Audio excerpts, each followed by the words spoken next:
Ayan, good morning mga kagigil. Magkakapit tayo. Ayan ano. Kung kararating ko lang kaninang mga 4:30 galing Olongapo. Eto, inaantok-antok pa ako.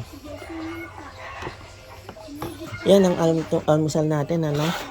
Nag-toast ako ng, again, baget. Yan, may pipino at kamatis.